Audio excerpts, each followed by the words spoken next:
નમસ્કાર, ન્યૂઝ બુલેટિનમાં આપનું સ્વાગત છે। હું છું પંકજ શર્મા। શરૂઆત એક મહત્વપૂર્ણ ખબરથી કરીશું। સમાચાર ઠંડીને લઈને આવી રહ્યા છે। ગુજરાતમાં ઠંડીનું જોર યથાવત છે। 13 શહેરમાં 15 ડિગ્રીથી નીચે લઘુત્તમ તાપમાન જોવા મળ્યું। 4 દિવસ રાજ્યમાં સૂકું રહેશે વાતાવરણ।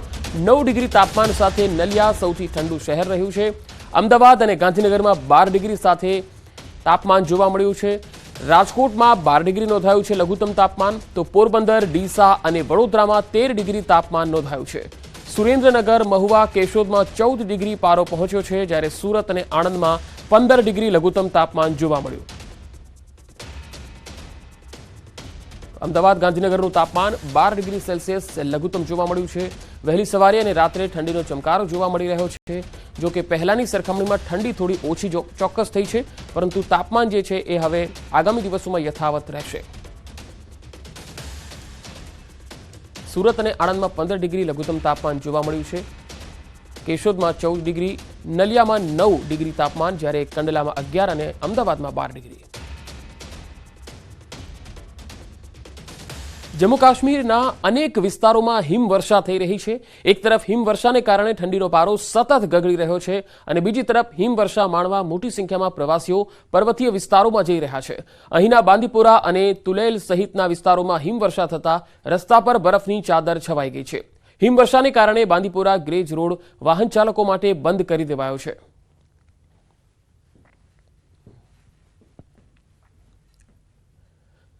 હવે આપને ગુલમર્ગના દ્રશ્યો પણ બતાવીએ। જમ્મુ કાશ્મીરના ગુલમર્ગમાં હિમવર્ષા થતા સૌ કોઈના ચહેરા પર ખુશીનો માહોલ છવાઈ ગયો છે। આ વર્ષે કાશ્મીરના અનેક વિસ્તારોમાં જરૂર મુજબ હિમવર્ષા ન થતા અનેક લોકો નિરાશ થયા હતા। એવામાં ગુલમર્ગના કિંગડોરીમાં હિમવર્ષા થતા ખાસ હિમવર્ષા જોવા આવતા પ્રવાસીઓ અને અહીં રહેતા લોકોએ રાહતનો શ્વાસ લીધો। સમયસર હિમવર્ષા ન થતા આ વખતે કાશ્મીરના પ્રવાસન ઉદ્યોગને ઘણી નુકસાની ભોગવવાનો વારો આવ્યો। એવામાં ગુલમર્ગમાં હિમવર્ષા થતા ફરી એકવાર પ્રવાસીઓનો ધસારો કાશ્મીરના પર્વતીય વિસ્તારો તરફ વધ્યો છે। બરફની સફેદ ચાદરમાં લપેટાયેલા પર્વતો જોઈ પ્રવાસીઓ અને કાશ્મીરવાસીઓના ચહેરા પર અનેરી ખુશી જોવા મળી। છેલ્લા થોડા સમયથી રદ થઈ રહેલી હોટેલોની બુકિંગ પણ ફરીથી શરૂ થઈ રહી છે। આવનારા દિવસોમાં હજુ સારી હિમવર્ષા થાય તેવી લોકો આશા સેવી રહ્યા છે। यहाँ पे बहुत अच्छा स्नोफॉल मिला और हम भी इतनी दूर से स्नोफॉल देखने के लिए यहाँ आए थे। हमें मालूम पड़ा यहाँ स्नोफॉल हो रहा था। हम श्रीनगर से आज वापस गुलमर्ग आए हैं। इस बार तो स्नोफॉल बहुत लेट से हुआ है, सो हमने टिकट्स कैंसिल कर दिया। प्रेडिक्शन देखा था कि 26 से स्टार्ट होने वाला है, सो हम 25 को फिर आए, सोनमार्ग में गए, वहाँ पे भी ऐसे फर्स्ट स्नोफॉल हुआ, वी एक्सपीरियंस दैट। और आज यहाँ पे भी ऐसा स्नोफॉल तो जिंदगी में कभी नहीं देखा था। आज 2 महीने से यहाँ पर बैठ के रहे, कोई काम नहीं हमारा यहाँ चल रहा है, तो शुक्र अल्लाह का कि कल आज सवेरे से थोड़ा ये जो स्नोफॉल हो रहा है, तो इससे थोड़ा यहाँ पर ये टूरिस्ट लोग भी आ रहे हैं। स्नो हो गया सर, टूरिस्ट का जो बुकिंग है वो वापस आने लगा। इसमें हम बहुत खुशकिस्मत अपने आप को समझते हैं। पूरा कश्मीर खुशकिस्मत है। જમ્મુ કાશ્મીરમાં હિમવર્ષા થતા પર્વતોમાં જાણે પ્રાણ ફૂંકાયા હોય તેવો માહોલ છવાયો છે। લાંબા સમય બાદ ફરી એકવાર કાશ્મીરની શોભા સમાન પર્વતો હિમાચ્છાદિત જોવા મળતા લોકોના ચહેરા ઉપર ખુશી જોવા મળી। બારામુલ્લા, રફિયાબાદ, હાજીબલ, ચંદુસા, રામપુરા, રાજપુરા અને અન્ય જિલ્લાઓમાં અન્ય પહાડી જે વિસ્તારો છે ત્યાં મધ્યમ હિમવર્ષા નોંધાઈ છે। 3 મહિના બાદ અહીં હિમવર્ષા થતા અહીંના ખેડૂતો અને પ્રવાસન ક્ષેત્ર સાથે સંકળાયેલા લોકોએ રાહતનો શ્વાસ લીધો। હિમવર્ષા થતા ફરી એકવાર કાશ્મીરના પર્વતો પર બરફની સફેદ ચાદર છવાઈ હોય તેવા નયનરમ્ય દ્રશ્યો જોવા મળ્યા।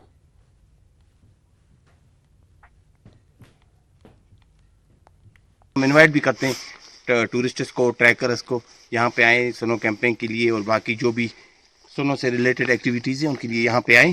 आपके लिए हर एक फैसिलिटी यहाँ पे अवेलेबल है हमारी तरफ से, तो आपको वेलकम करते हैं लुधिया में। और फिलहाल स्नो को एंजॉय करने के लिए आपको वेलकम करते हैं। स्नोफॉल हुआ है एरिया में, आप आएँ 2 किलोमीटर 4 किलोमीटर के एरिया में 5 तक, तो आपको अच्छे ट्रैकिंग कर सकते हैं। स्नो में सब फैसिलिटीज़ अवेलेबल हैं।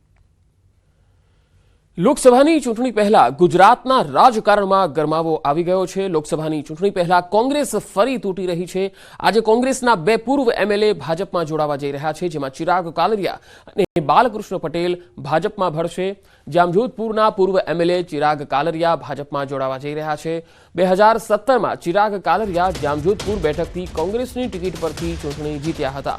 કાલરિયા અગાઉ ભાજપના નેતાઓ સાથે જોવા મળતા ચર્ચા જાગી હતી। તો 2022માં વડોદરાની ડભોઈ બેઠકના કોંગ્રેસના ઉમેદવાર રહેલા બાલકૃષ્ણ પટેલ આજે ભાજપમાં જોડાશે. બાલકૃષ્ણ પટેલ 2022ની ચૂંટણી પહેલા ભાજપથી નારાજ થઈને કોંગ્રેસની ટિકિટથી લડ્યા હતા. ઉપરાંત વડોદરાની સાવલી બેઠકના કોંગ્રેસના ઉમેદવાર રહેલા કુલદીપસિંહ રાવલજી ઉર્ફે વકીલ પણ આજે ભાજપમાં જોડાશે. 2022માં કુલદીપસિંહ ભાજપના કેતન ઇનામદાર સામે હાર્યા હતા. ભાજપમાં ભળતા પહેલા કુલદીપસિંહ સાવલીમાં શક્તિ પ્રદર્શન કરશે, જે માટે તેમણે 200 ઇકો વેન બુક કરાવી છે અને સાવલીના પોતાના ટેકેદારો સાથે તેઓ ભાજપમાં જોડાશે.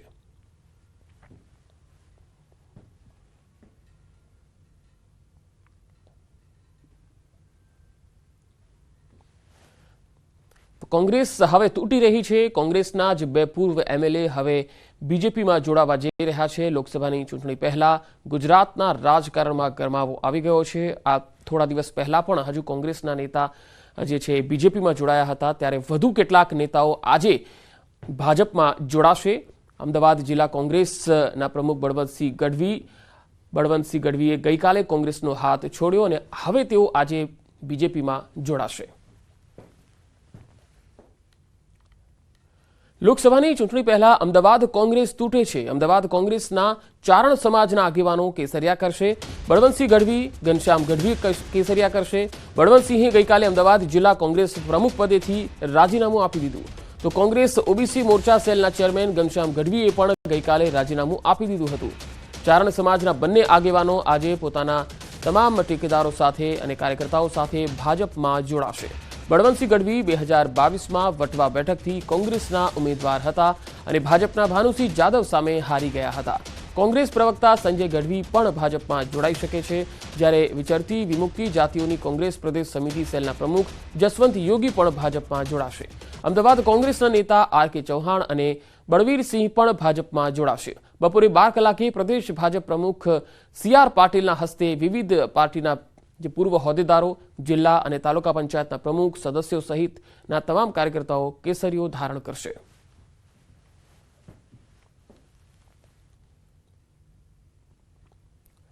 વડોદરાના હરણી બોટ દુર્ઘટના કેસમાં મોટા ખુલાસા થઈ રહ્યા છે. પોલીસ અને એફએસએલની તપાસમાં મોટા ખુલાસા થયા છે. બોટ દુર્ઘટનાનું કારણ સામે આવ્યું છે. ક્ષમતા કરતાં વધુ જે પ્રવાસીઓ છે તેમને બેસાડવામાં આવતા દુર્ઘટના બની.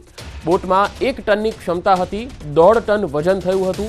નિયમ પ્રમાણે બોટના આગળના ભાગે કોઈને બેસાડવામાં નથી આવતા. બોટના આગળના ભાગે 10 બાળકોને બેસાડ્યા હતા. બોટના આગળના ભાગે બાળકોને બેસાડતા ટર્ન લેતી વખતે બોટ પલટી ગઈ હતી. બોટ બનાવનાર કંપનીએ પણ લેક ઝોન સંચાલકોની બેદરકારીને ખુલ્લી પાડી. કંપની સંચાલકોએ કહ્યું કે અમારી બનાવેલી બોટની ક્ષમતા માત્ર 1 ટન વજનની છે. વધુ માહિતી સાથે ફોનલાઈન પર સંવાદદાતા વડોદરાથી હાર્દિક દીક્ષિત જોડાયા છે. હાર્દિક, કંપનીના સંચાલકોએ આ બોટની ક્ષમતાને લઈને શું કહ્યું અને હવે શું થશે આગળ? બિલકુલ થી પંકજ, વાત કરવામાં આવે તો જે વ્યક્તિને તરતા ના આવડતું હોય તેને પણ એટલું ખબર પડે કે બોટની આગળના ભાગે ન બેસાય, પરંતુ આ લેક ઝોનના સંચાલકો છે તેમને પૈસા કમાવાની લાઈનમાં જે નિર્દોષ બાળકો છે તેમની બોટના આગળના ભાગે બેસાડ્યા. ટર્ન લેતી વખતે બોટ જે છે પલટી થઈ ગઈ. જ્યારે આ ઘટના બની એના બીજા દિવસે વડોદરા શહેર પોલીસે તેમના દ્વારા જે બોટ બનાવનાર કંપનીના સંચાલકો છે તેમનો સંપર્ક કરવામાં આવ્યો હતો અને કંપનીના સંચાલકોએ પણ સ્થળ વિઝિટ કરી હતી અને કંપનીના સંચાલકોએ સ્પષ્ટ કીધું હતું કે કોઈ પણ પ્રકારની બોટ હોય, ચાહે અમે બનાવી હોય અન્ય કોઈ બનાવી હોય, બોટની આગળના ભાગે ક્યારે પણ ન બેસી શકાય, કારણ કે બોટનું પાણીમાં બેલેન્સ જાળવવું ખૂબ જ જરૂરી છે. પરંતુ સંચાલકોએ આજે બેલેન્સ છે તે મેન્ટેન નહોતું કર્યું. ઓવરલોડ પેસેન્જર ભર્યા હતા, જેના કારણે આખી દુર્ઘટના જે છે તે સર્જાઈ હતી. તો બીજી પંકજ, વાત કરવામાં આવે તો આખો મામલો જે છે તેની આજે સુનાવણી જે છે હાઈકોર્ટમાં થવાની છે, કારણ કે જ્યારે ઘટના બની ત્યારે તે અંગે પિટિશન દાખલ કરવામાં આવી હતી અને પિટિશનની સુનાવણી આજે હાથ ધરાશે. ત્યારે વડોદરા શહેર પોલીસ દ્વારા અત્યાર સુધી જેટલી પણ તપાસ કરવામાં આવી છે તેનો પ્રોગ્રેસ રિપોર્ટ જે છે તે હાઈકોર્ટ સમક્ષ રજૂ કરવામાં આવશે અને સત્તાવાર જે આખી વિગતવાર માહિતી છે તે તમામ માહિતી આપવામાં આવશે. પંકજ, બીજી વાત કરીએ તો લેક ઝોનનો જે પડદા પાછળનો ખેલાડી છે પરેશ શાહ, તે તો મહાચીટર હોય તેમ લાગી રહ્યું છે, કારણ કે પરેશ શાહે પેટા કોન્ટ્રાક્ટ આપ્યો તે અંગે પોતાના જે ભાગીદારો છે તેમને અંધારામાં રાખ્યા હતા. પોલીસ દ્વારા ગોપાલ શાહ અને દિલીપ કોટિયાની જે ધરપકડ કરવામાં આવી છે તેમની પૂછપરછમાં ગોપાલ શાહ અને દિલીપ કોટિયાએ પોતે છેતરાયા હોય તેવી વેદના જે છે તે વ્યક્ત કરી છે અને પોલીસે કડકાઈથી પૂછપરછ કરતા બંને આરોપીએ પોલીસને કહ્યું કે પરેશ શાહે પેટા કોન્ટ્રાક્ટ આપ્યો તે અંગે જે તમામ ભાગીદારો છે તેમને અંધારામાં રાખવામાં આવ્યા હતા. ત્યારથી જે પરેશ શાહ છે તેમના દ્વારા હરની લેક ઝોનનો પેટા કોન્ટ્રાક્ટ છે તે 10 મહિના પહેલા દિનેશ જૈનને આપવામાં આવ્યો હતો. આ બાકી ભાગીદારો છે તેઓ અંધારામાં હતા ત્યારે પોલીસ દ્વારા પરેશ શાહના ઘર અને પેટ્રોલ પંપ પર સર્ચ ઓપરેશન હાથ ધરવામાં આવ્યું હતું અને આ બંને સ્થળોએથી મહત્વના દસ્તાવેજો કબજે કરવામાં આવ્યા હતા અને તેનો જે ઝીણવટભર્યો અભ્યાસ છે તે શરૂ કર્યો છે. બીજી પંકજ વાત કરીએ તો રાજ્ય સરકારે કલેક્ટરને આ સમગ્ર જે ઘટના છે તેનો 10 દિવસમાં રિપોર્ટ સુપ્રત કરવાનો આદેશ કર્યો હતો. ત્યારે આજે હરની લેક ઝોન દુર્ઘટનાને 10 દિવસ પૂરા થયા છે ત્યારે કલેક્ટર દ્વારા રાજ્ય સરકારને આ જે રિપોર્ટ છે તે સોંપવામાં આવી શકે છે અને કલેક્ટર જ્યારે આ રિપોર્ટ રાજ્ય સરકારને સુપ્રત કરશે ત્યારે રાજ્ય સરકાર દ્વારા જવાબદાર સામે કડક પગલાં ભરવામાં આવશે. જી હાર્દિક આભાર સમગ્ર માહિતી આપવા માટે. તો વડોદરામાં જ હરણી બોટ કાંડ મામલે હાઈકોર્ટમાં પણ સુનાવણી. સુઓ મોટો અરજી પર હાઈકોર્ટમાં સુનાવણી. કોર્ટને કેસમાં મદદ કરવા કોર્ટ મિત્રની નિમણૂક કરવામાં આવેલી છે. જવાબદારો સામે કાર્યવાહી કરવા માટે રજૂઆત થશે. બોટની સ્થિતિ અને લાઈફ જેકેટ અંગે પણ રજૂઆત કરવામાં આવશે.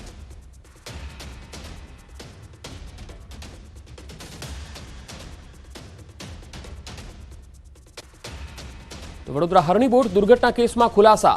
લેક ઝોનના પડદા પાછળના ખેલાડી અંગે ખુલાસા. પરેશ શાહે પેટા કોન્ટ્રાક્ટ અંગે ભાગીદારોને અંધારામાં રાખ્યા. ગોપાલ શાહ, વિનીત કોટિયાએ પોલીસની પૂછપરછમાં પોતે છેતરાયા હોવાની વેદના વ્યક્ત કરી. પોલીસે કડકાઈથી પૂછપરછ કરતા બંને આરોપીઓએ પરેશ શાહની પોલ ખોલી દીધી. બંને આરોપીઓએ પોલીસને કહ્યું કે પરેશ શાહે પેટા કોન્ટ્રાક્ટ આપ્યો તેની તેમને જાણ નહોતી કરવામાં આવી. હરણી લેક ઝોનનો પેટા કોન્ટ્રાક્ટ 10 મહિના પહેલા નિલેશ જૈન સાથે કરાયો હતો. પરેશ શાહના ઘર અને પેટ્રોલ પંપ પર પોલીસની તપાસ. બંને સ્થળેથી પોલીસે દસ્તાવેજો કબજે લઈ ઝીણવટભર્યો અભ્યાસ શરૂ કર્યો.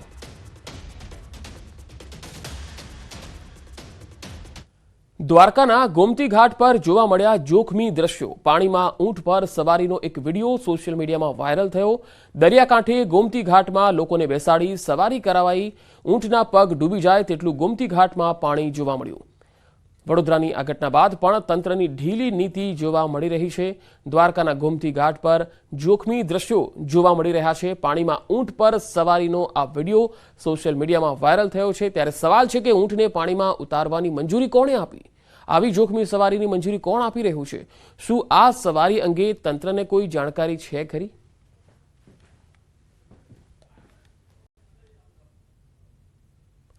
આગળ વધુ સમાચારો પર નજર કરીશું. હાલ રોકાઈશું એક બ્રેક માટે.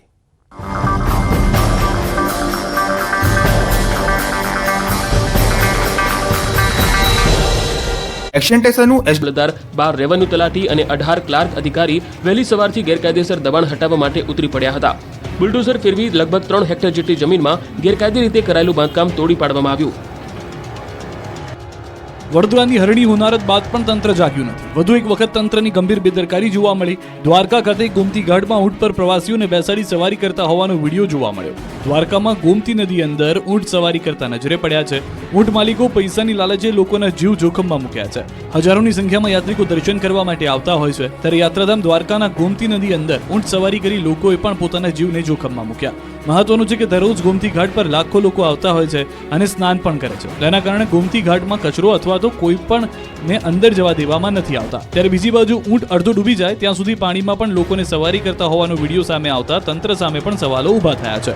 ઊંટ પર બેઠેલા પ્રવાસીઓ કોઈ કારણોસર નીચે પડે તો કોણ જવાબદાર અને કોઈ દરિયામાં ડૂબી જાય તો કોણ જવાબદાર તેવા પ્રશ્નો ઊભા થયા છે. પોલીસે આંખ આડા કાન કરી મોટી દુર્ઘટનાની રાહ જોતી હોય તે રીતે માત્ર તમાશો જ જોઈ રહી છે. વડોદરામાં હરણી બોટ દુર્ઘટના બાદ પણ વડોદરા સુરસાગર તળાવનું તંત્ર પણ સુધર્યું નથી. હજુ પણ સુરસાગર તળાવમાં બેદરકારી દાખવવામાં આવતી હોવાનું સામે આવ્યું છે. સુરસાગર તળાવમાં કોઈ સેફટી વગર લોકો બોટિંગ કરતા નજરે પડ્યા છે. કલેક્ટરની મનાઈ છતાં સુરસાગર તળાવમાં જીવના જોખમે બોટિંગ કરવામાં આવી રહ્યું છે. બોટમાં 5 પૈકી માત્ર 3 લોકોએ જ લાઈફ જેકેટ પહેર્યું હતું. બાકીના 2 લોકો લાઈફ જેકેટ વગર જ જોવા મળ્યા. સ્થાનિકોએ આ અંગે પૂછતા બોટ માલિકે ઇન્સ્પેક્શનમાં આવ્યા હોવાનું રટણ કર્યું હતું. સુરસાગર તળાવમાં સદંતર બોટિંગ બંધ કરવા સામાજિક કાર્યકર્તાઓની માંગ ઉઠી છે. હાલ તો આ દ્રશ્યો બતાવી રહ્યા છે કે વડોદરામાં બોટ દુર્ઘટના પછી પણ તંત્ર હજુ નિંદ્રામાં છે. હજુ કેટલાક લોકોનો ભોગ લેવાયા બાદ જ જાણે તંત્ર જાગશે. માત્ર ધોરણ 7 સુધી ભણેલા આ છે મહેન્દ્ર પટેલ, જેમના ઘરમાંથી સીઆઈડી ક્રાઇમને 1,46,00,000 રૂપિયા મળ્યા. મહેન્દ્ર અત્યંત ખતરનાક કૌભાંડી નીકળ્યો. તેણે 2016 થી લઈને અત્યાર સુધીમાં 66 લાખ રૂપિયાનો તોડ કર્યાનો આરોપ છે. વાત કંઈક એવી છે કે આરટીઆઈ એટલે કે માહિતી માંગવાના અધિકારો તેણે દુરુપયોગ કર્યો.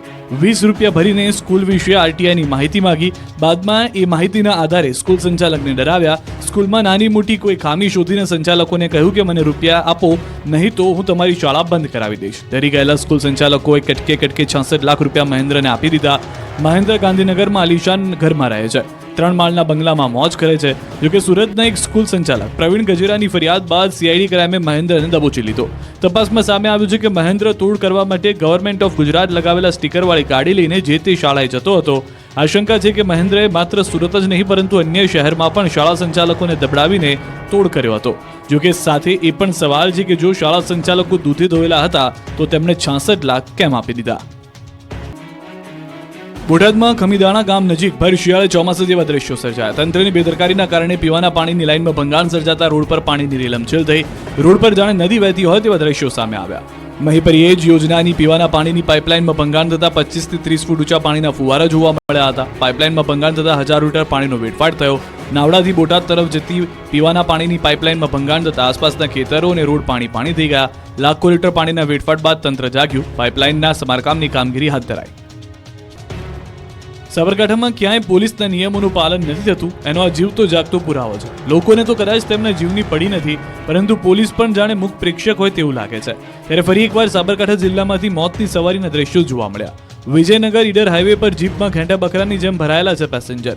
થોડા પૈસાની લાઈમાં જીપ ચાલકો લોકોના જીવ સાથે રમત રમી રહ્યા છે. જીપની અંદર કરતા બહાર અને ઉપર વધુ મુસાફરો વિડીયોમાં જોવા મળે છે. જાહેર રસ્તા પર મોતની સવારી બે રોકટોક ફરતી હોવા છતાં પોલીસ આંખ આડા કાન કરી રહ્યું છે. શું કોઈ મોટી જાનહાની બાદ તંત્ર જાગશે?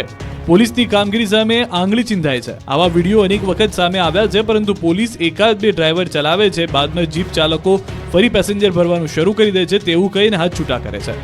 જોકે લોકો પણ થોડા રૂપિયા માટે જોખમ ખેડી રહ્યા છે.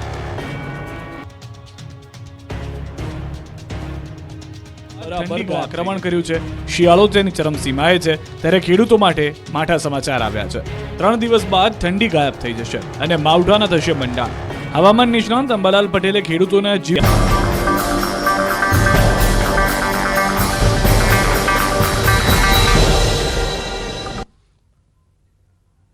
બ્રેક બાદ સમાચારોમાં આગળ વધીએ. ગુજરાતમાં પહેલીવાર યોજાયો ફિલ્મ ફેર એવોર્ડ. આ એવોર્ડ ફંક્શનની અંદર ઉપસ્થિત રહ્યા ફિલ્મ જગતના ખ્યાતનામ કલાકારો. સીએમ ભૂપેન્દ્ર પટેલે ગિફ્ટ સિટીમાં હિન્દી ફિલ્મ જગતના કલાકારો સાથે મુલાકાત કરી. ગિફ્ટ સિટીના ચેરમેન સહિત અન્ય મહાનુભાવો પણ ઉપસ્થિત રહ્યા.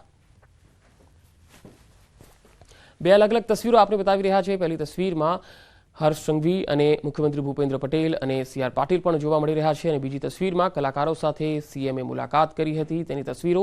ગાંધીનગરમાં પહેલી વખત આ ફિલ્મ ફેર એવોર્ડ સમારોહ યોજાયો, જેમાં ખ્યાતનામ હસ્તીઓનું ગાંધીનગરમાં આગમન થયું. ગાંધીનગરમાં યોજાયો 69મો ફિલ્મ ફેર એવોર્ડ કાર્યક્રમ. ગુજરાતમાં પહેલીવાર ફિલ્મ ફેર એવોર્ડ કાર્યક્રમ યોજાયો અને રેડ કાર્પેટ પર ખ્યાતનામ સેલિબ્રિટીઝે એન્ટ્રી કરી. સાથે જ ગુજરાતી કલાકારો પણ આ એવોર્ડ ફંક્શનમાં ઉપસ્થિત રહ્યા. ઢોલિવૂડની નગરીમાં બોલિવૂડના સ્ટાર્સે રંગ જમાવ્યો. કરણ જોહરની સાથે જાહ્નવી કપૂર, ગણેશ આચાર્ય, અપાર શક્તિ ખુરાના, ઝરીન ખાન અને કરિશ્મા તન્ના સહિત ઘણા મોટા સ્ટાર્સ અહીં હાજર રહ્યા. અપાર શક્તિ ખુરાના અને કરિશ્મા તન્નાએ 69માં ફિલ્મફેર એવોર્ડ શોને હોસ્ટ કર્યો હતો. સ્ટાર્સ એક પછી એક સ્ટેજ પર આવ્યા અને વિવિધ કેટેગરીમાં વિજેતાઓના નામ જાહેર કર્યા અને તેમને એવોર્ડ એનાયત કરવામાં આવ્યા. વર્ષ 2023માં રિલીઝ થયેલી ફિલ્મોમાં ઘણી સફળતા મળી હતી. શાહરૂખ ખાનથી લઈને રણબીર કપૂર સુધી અને વિકી કૌશલથી લઈને વિક્રાંત મેસીની ફિલ્મો સુધી તેઓએ તેમના કામ માટે એવોર્ડ જીત્યા હતા. ફિલ્મફેર એવોર્ડ્સનું આયોજન ભારતીય ફિલ્મ ઉદ્યોગ અને ગુજરાતની સ્થાનિક સંસ્કૃતિ વચ્ચે સાંસ્કૃતિક આદાન પ્રદાન સરળ બનાવાશે. ગુજરાતના કલાકારો અને ફિલ્મ નિર્માતાઓને ભારતીય ફિલ્મ ઇન્ડસ્ટ્રીના વ્યવસાયિકો સાથે વાતચીત અને વિચારોના આદાન પ્રદાન કરવાની અને ફિલ્મ પ્રોડક્શનમાં ન્યૂ ટ્રેન્ડ, ટેકનોલોજી અને ટેકનિક્સ વિશે જાણવાની તક મળશે. આ ઇવેન્ટ રાજ્યના કુદરતી સૌંદર્ય, સાંસ્કૃતિક વારસા અને ઇન્ફ્રાસ્ટ્રક્ચરનું પ્રદર્શન પણ કરશે, જે ફિલ્મ નિર્માતાઓને ગુજરાતનો ભવિષ્યના ફિલ્મ પ્રોજેક્ટ માટે બેકડ્રોપ તરીકે ઉપયોગ કરવા આકર્ષિત કરશે. તેના પરિણામે રાજ્યમાં ફિલ્મ નિર્માણ અને રોકાણમાં વધારો થશે. તો ફિલ્મફેર એવોર્ડ 2024ની અલગ અલગ તસવીરો આવી રહી છે તે આપણે બતાવી રહ્યા છીએ. ગાંધીનગરથી ગ્લેમરનો આ તડકો બે અલગ અલગ વિન્ડોમાં આપ જોઈ શકો છો. બોલિવૂડની અનેક ખ્યાતનામ સેલિબ્રિટીઝ ગાંધીનગર પહોંચી અને રેડ કાર્પેટ પર તમામ લોકોનું સ્વાગત કરવામાં આવ્યું હતું. મુખ્યમંત્રી ભૂપેન્દ્ર પટેલ, CR પાટીલ અને ગૃહમંત્રી હર્ષ સંઘવી સહિત ઘણા આગેવાનો પણ અહીંયા પહોંચ્યા હતા. બે અલગ અલગ તસવીરોમાં જોઈ શકાય છે કે બોલિવૂડની અનેક ખ્યાતનામ હસ્તીઓ અહીંયા પહોંચીને ખૂબ જ આનંદની લાગણી અનુભવતી જોવા મળી. પહેલી વખત ગુજરાતમાં અને એમાં પણ ગાંધીનગરમાં આ કાર્યક્રમ યોજાયો.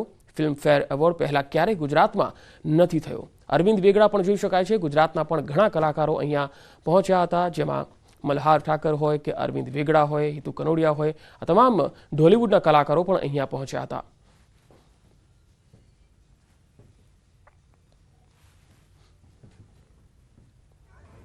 ઇન્ડસ્ટ્રીઝ, ઇન્વેસ્ટમેન્ટ્સ, ફિનટેક હોય, સ્ટાર્ટઅપ્સ હોય, ડેવલપમેન્ટ હોય, આ તમામ ક્ષેત્રમાં દેશમાં નંબર 1 રાજ્ય તરીકે ઓળખાય છે.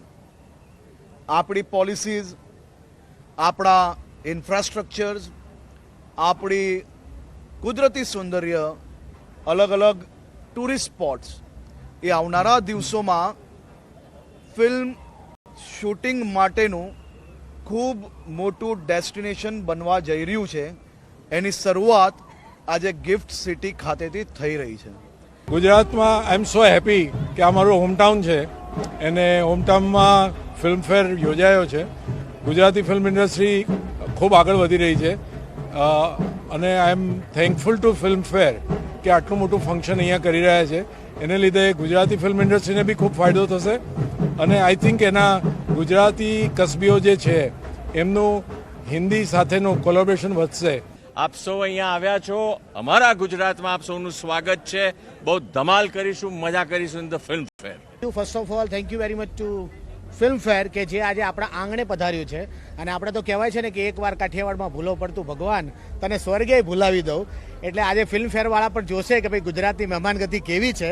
એટલે આપણે બધા ભેગા થઈને આજે કહેશું ભાઈ ભાઈ જય જય ગરવી ગુજરાત. આજે એસોસિએશન આવ્યું છે આટલું મોટું, ગુજરાત ટુરિઝમ, ગુજરાતના કલાકારો અને બોમ્બે અને બોલિવૂડ બધું ભેગું થયું છે.